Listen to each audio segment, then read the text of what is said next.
Hello, everyone. It's Craig and Lisa. We hope you are enjoying our Retire and Travel channel. If you are, be sure to subscribe. Take a moment and subscribe. We are going on a tour of the Douro Valley.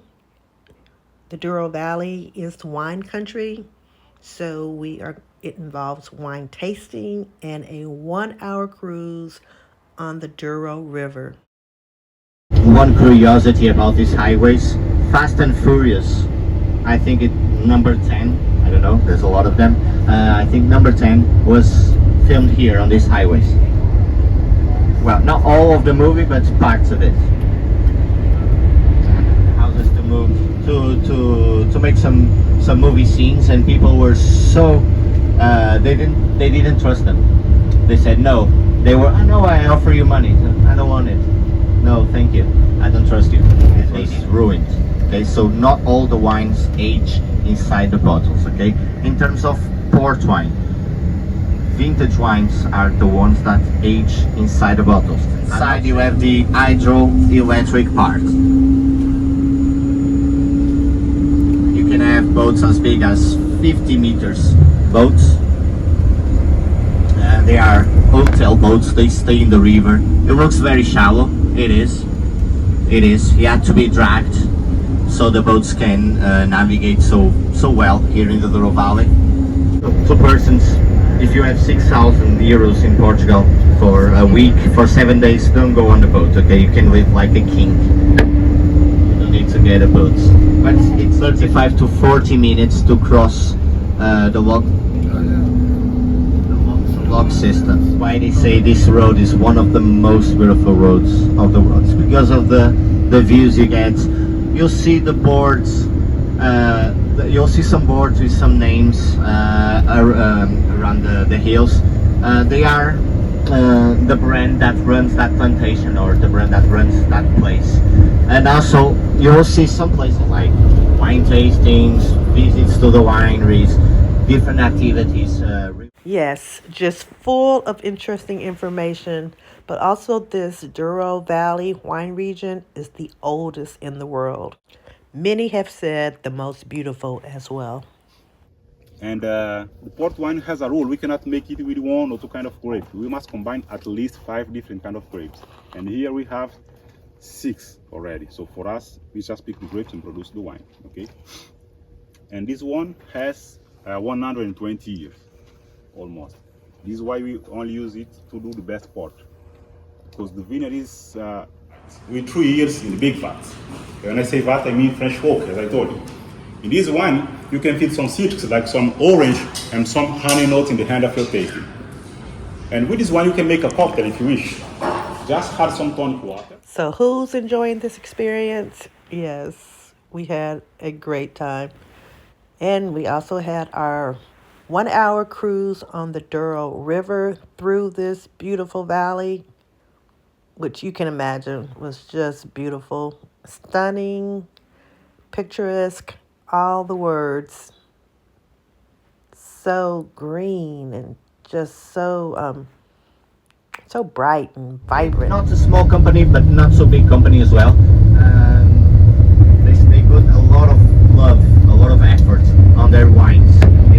It's not industrialized. The oldest producer is from 1638, and it's Kopk. It was German owned, but they sold the company to a Portuguese company called Barros family. That is a very, very well known family in Portugal. So this tour was about 8 to 9 hours. The Douro Valley is about an hour and a half from Porto, and we had the lunch there as well, and all the activities. Met wonderful people along the way. Everybody was so knowledgeable that was giving us information. Just all the greenery was just very therapeutic and just such a good time. Would definitely recommend this tour if you are a wine lover or not. It's just, the valley is so beautiful and worth seeing. this port wine area is so significant to Porto and to Portugal and to the world. So it's fun to see all the effort that is put into actually producing it. So, and you can see that, look at Mr. Craig.